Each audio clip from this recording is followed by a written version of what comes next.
देखिए, मैं एक बात बार बार करता हूँ कि मकई की खल में अल्लाह की ज़ात ने जितना दूध रख छोड़ा है ना, मुझे अभी तक इसका मुतबादल नहीं मिला। मुतबादल है लेकिन वो महंगे बहुत है। मकई की खल जितना सस्ता मुतबादल मुझे नहीं मिला। लेकिन हम अपने तो भैया पहले नंबर पे तो बात मेरी सुन ले गौर से कि अगर आपको ये लगता है कि सिर्फ प्रोटीन ही मयार है बंडे का, तो ये गलत है। आप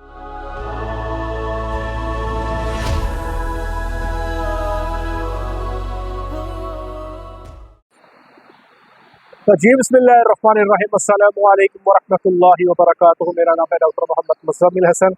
एक नए सेशन के साथ आपकी खिदमत में हाजिर है। वीडियो स्टार्ट करने से पहले मेरे साथ मिलके दरूद शरीफ पढ़ लें। अल्लाहुम्मा सल्लि अला मुहम्मदिन व अला आलि मुहम्मदिन कमा सल्लैता अला इब्राहीम व अला आलि इब्राहीम इन्नका हमीदुम मजीद। अल्लाहुम्मा बारिक अला मुहम्मदिन व अला आलि मुहम्मदिन कमा बारकता अला इब्राहीम वअला आलि इब्राहीम इन्नका हमीदुम मजीद। एक बात आपको सुनाने जा रहा हूँ, इससे आपको सीखने को बड़ा कुछ मिलेगा। ठीक है जी। किस्से कहानियां हमारे साथ होते रहते हैं, वो हम आपके साथ शेयर कर देते हैं ताकि आपका घर बैठे बैठे जो है वो आपका एक्सपीरियंस बढ़ जाए, आपका एक तजर्बा बढ़ जाए। मेरे से रब्ता किया एक फार्मर ने, उन्होंने कहा जी कि दूध वाला बंडा आपसे बनवाना है।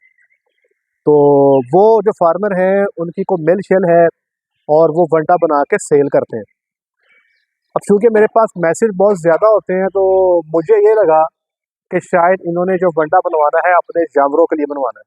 तो मैंने उनको बताया, मैंने कहा जी ये हमारी पेड सर्विस है, इसके हमारे चार्जेस होते हैं। उन्होंने कहा कोई मसला नहीं है, आप चार्जेस बताएं, हम आपको पे कर देते हैं।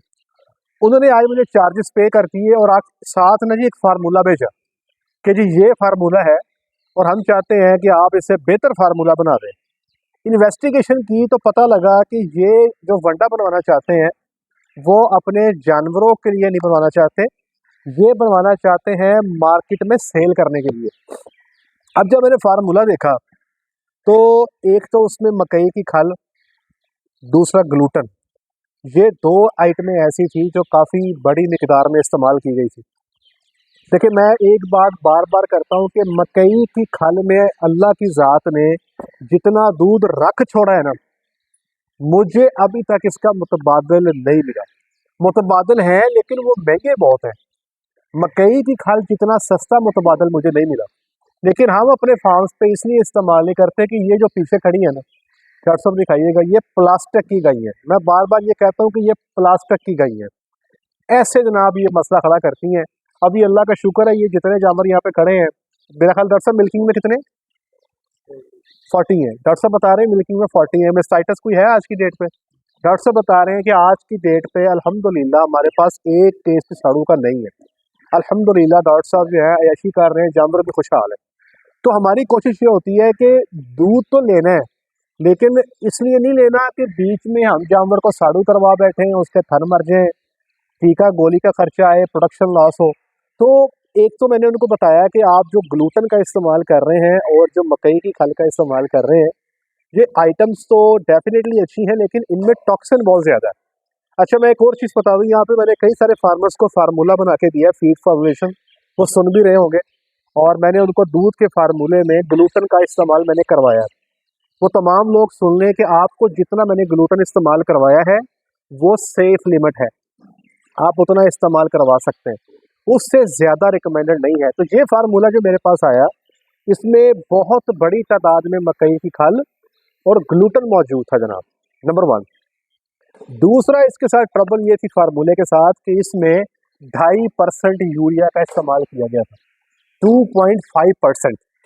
तो फार्मूले की जो प्रोटीन निकाली तो वो फार्मूले की जो प्रोटीन थी ड्राई मैटर बेसिस पे वो 24% आ रही थी। अब वो ये फार्मूला सेल कर रहे थे 3,000 या 3,200 में। अब आप हैरान हो गए सुन के कि डॉक्टर साहब 3,000 का 3,200 का वनडे का फार्मूला और 24% प्रोटीन, जिंदगी में और हमें चाहिए क्या? ये तो लॉटरी लग गई। लेकिन अब आप इस बात को समझें, आपने देखना है कि आप प्रोटीन ले किससे रहे। मैं से एग्जाम्पल देता हूँ, 1 किलो यूरिया की खाद आप इस्तेमाल करते हैं, मेरे ख्याल 100 रुपये किलो आजकल। तो अगर आपको एग्जैक्ट रेट का आइडिया होगा, कहीं पे 90 है कहीं पे 100 है, तो 100 रुपये लगा के आपको 2.8% प्रोटीन मिलती है। कितनी मिलती है जी? 2.8%। ये आपको समझाने के लिए बता रहा हूँ।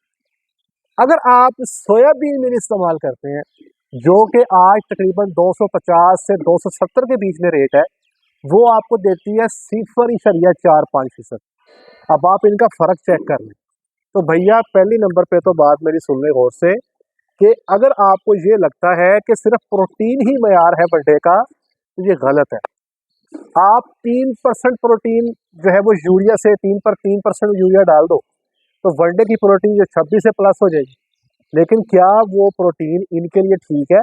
तो जवाब ये है कि इनके लिए वो प्रोटीन ठीक नहीं है। ये गब्बर नहीं होंगी, इनको परेशानियां परेशानियां रहेगी, प्रॉब्लम्स रहेंगे इनको। मैंने फार्मर से रिक्वेस्ट की, मैंने कहा देखें बात ये है, आपकी ख्वाहिश ये है कि जानवरों का दूध बढ़ जाए, और आपकी ख्वाहिश ये है कि जानवर शौक से वंडा खाएं, और तीसरी ख्वाहिश उनकी ये थी कि मुझे जो फार्मूला आप बना के दें वो 2600 रुपये का 40 किलो बन जाए। मैंने उनसे रिक्वेस्ट की, देखे बात ये है कि पहली बात तो ये जो आप 2.5% यूरिया आप डाल रहे हैं बहुत ज़्यादा है। मैं तो फैटरिंग का जो वनडे का फार्मूला बनाता हूँ उसमें भी 2.5% नहीं डलवाता। ये तो फिर दूध वाले जानवर है, तो ये ज्यादती है, नंबर 1। नंबर 2, मैंने उनको बताया कि जब मैंने मकई की खल को निकालना है बीच में से, ग्लूटन को निकालना है या एक खास रेंज में इस्तेमाल करना है, तो ऑटोमेटिकली मुझे प्रोटीन पूरी करने के लिए जो सेफ आइटम्स हैं वो इस्तेमाल करने पड़ेंगे। सेफ आइटम्स है कैनोला, आपकी सरसों, आपकी सोयाबीन मिसाल दे या सरसों की खल, आपका वनडे का फार्मूला महंगा हो जाएगा। तीसरा मैंने बताया कि जब हम यूरिया की खाद का काम करेंगे, ऑटोमेटिकली दूध की प्रोडक्शन कम हो जाएगी। अल्हम्दुलिल्लाह, माजरा जी, ऑटोमेटिकली दूध की पैदावार कम हो जाएगी।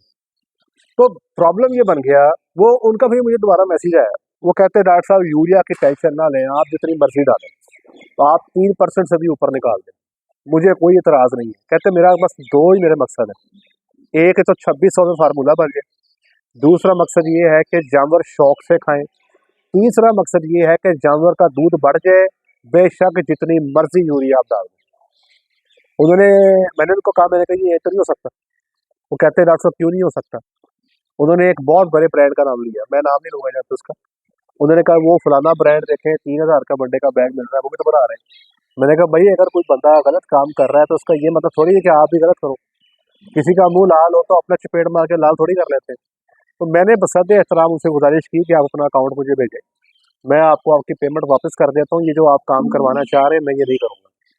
तो भाई वो बात ये है कि वो तमाम लोग जो फीड फार्मूलेशन करवाना चाहते हैं, अगर उनकी को मिल है तो भैया ये गलत काम जो है करके पैसे तो बना लेंगे, जानवरों का दूध बढ़ जाएगा, लेकिन एट दी एंड जब आपको पता है कि इसका जानवर की सेहत पे पॉजिटिव इम्पैक्ट नहीं है, जब आपको पता है कि इसका जानवर की ब्रीडिंग पे पॉजिटिव इम्पैक्ट नहीं है, तो at the end of the day लोग आपको छोड़ जाएंगे। ठीक है जी। अब आप बात सुने, ये जानवर जो पीछे खड़े हैं इनकी एवरेज है कोई 32-34 की है डॉक्टर साहब। ठीक है जी। इनको डॉक्टर साहब तकरीबन 14 किलो वंडा दे रहे हैं। ठीक है जी। अगर इनको 2.5% या 2% यूरिया दे दिया जाए वनडे के फार्मूले में, तो आप हिसाब लगाए कि तकरीबन 300 ग्राम से ज़्यादा यूरिया एक जानवर के पेट में जा रही होगी, तो दूध तो बढ़ जाएगा। ये तो 33-34 की डॉक्टर साहब एवरेज ले रहे हैं, हो सकता है 35-36 की हो जाए, लेकिन बाद में डॉक्टर साहब जब अप्रैल के महीने में बैठ के हिसाब लगाएंगे ना कि मेरी कितनी गब्बर है और मेरी कितनी खाली है, तब डॉक्टर साहब का फ़ोन आएगा मुझे कि डॉक्टर साहब यार गब्बरें पूरी नहीं हुई, जरा काइंडली कोई और फार्म तो तलाश कर दें मुझे। ऐसे होता है। अमूमी तौर पे डॉक्टर्स के हमें उनसे राब्ते करते हैं कि डॉक्टर साहब फार्म पे मसाइल हैं, हम शिफ्ट करना चाहते हैं। तो मेरे भाइयों इस बात को ज़हन में रखें कि यार ये दूध सब कुछ नहीं होता। जानवर से के दूध लेने के ना 3 तरीके हैं, एक होता है एवरेज प्रोडक्शन, एक होता है ऑप्टिमम प्रोडक्शन, एक होता है हाई प्रोडक्शन। ठीक है। और लो प्रोडक्शन क्या है कि आप ये खुराक जो दी हुई है डॉक्टर साहब ने, इसमें जो एवरेज प्रोडक्शन क्या है कि हम 40% वंडा दें, 60% साइलेज दें, ये है जी एवरेज। ऑप्टिमम या म्याना रवि क्या है कि हम 50% इनकी ज़रूरियात साइलेज से पूरी करें, 50% वनडे से पूरी कर दें, इसको कहते हैं म्याना रवि। हम इसी फार्मूले पे चलते हैं। यह बहुत ज़्यादा से मुराद क्या है कि 40% हम इनको साइलेज दें, 60% ज़रूरियात जो है वो हम वनडे से पूरी करें। अब इसमें जो म्याना रवि अल्लाह की ज़ात ने हमें हुक्म दिया ना म्याना रवि, तो म्याना रवि के अंदर ही फ़ायदा है।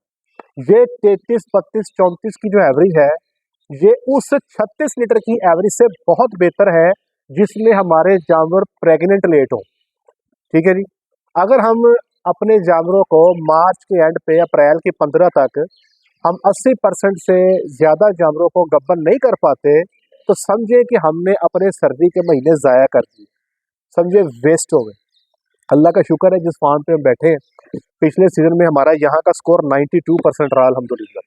करने वाली ज़ात अल्लाह की है, लेकिन मेहनत का हुक्म दिया गया है कि इंसान के लिए वही कुछ है जिसकी वो मेहनत करता है। याद रखिए कभी गलत रूट का इस्तेमाल न करें। बाद औक़ात गलत जो रूट्स है ना, उसमें आपको अट्रैक्शन नज़र आती है, आपको नज़र आता है कि शायद इसमें कोई भला होने वाला है, कोई फ़ायदा होने वाला है। फार्मर तो एंजॉय करता है कि नहीं माशाल्लाह दूर बड़ा आ गया, क्या बात है।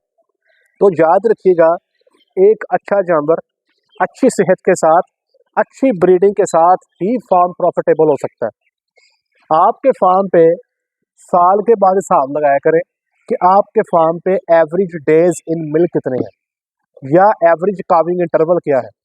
काविंग इंटरवल कहते हैं एक सूबे से दूसरे सूबे का फासला। आपके पूरे फार्म की जो एवरेज है, ज़्यादातर जो मैंने फार्म देखे हैं 420 के आसपास चल रही होती है, और ये मैं आपको अच्छे फार्म्स की फिगर दे रहा हूँ। आइडियल है 365, लेकिन ये अचीव करना मुमकिन नहीं। जानवर बच्चे फेंक देते हैं, कोई रिपीटर बन जाते हैं, इसलिए ये मुमकिन नहीं। लेकिन 420 तक का जो फिगर है ये अचीवेबल है। और याद रखिएगा ये जो शहजादियाँ पीछे खड़ी हैं ना, इनके लिए 1.25 साल टेक के दूध देना कोई बड़ा मसला नहीं है। तो आपने कोशिश करनी है कि काविंग इंटरवल अपना मैनेज करना है। अगर आपके फार्म पे काविंग इंटरवल चला गया 500 पे, 550 पे, 600 पे, तो याद रखिएगा कि आपके पास जितनी मर्जी खूबसूरत ब्रीड खड़ी हो, जैसी मर्जी जेनेटिक्स हो, जैसी मर्जी फीड हो, फ्यूचर में आपको नुकसान होगा, और उसके लिए ज़हनी तौर पे तैयार रहिएगा। इसलिए डेयरी फार्म पे एक अच्छा मैनेजर वो है जो अगले 6 महीने की सोचता है। आज हम बैठे हैं अक्टूबर में, हमने सोचना है अगले अप्रैल का। अप्रैल में बैठ के हम सोचते हैं अगस्त सितंबर का। 6 महीने आपने आगे की बात सोचनी है, फिर इंशाल्लाह होल अज़ीज़ प्लानिंग में भी आसानी रहेगी, और डेयरी जो है आपको एक प्रॉफिटेबल बिजनेस के तौर पे आपके सामने आएगी। ये एक एक्सपीरियंस था मेरा जो मैंने आपके साथ शेयर किया। इसलिए मैं कहता हूँ भाइयों, वनडे की कीमत पे, वनडे की प्रोटीन पे ना जाया करो, वनडा खुद बना लो। अगर खुद नहीं बना सकते तो कंपनी से फार्मूला दे के बनवा लो, ताकि आपके फार्म पे मामलात बेहतर हो सकें। ले जी आज के लिए इतना ही, अपना ख्याल रखें, दुआओं में याद रखें, 5 वक्त की नमाज बाद जमात अदा करें। अस्सलामु अलैकुम वरहमतुल्लाहि वबरकातुहू।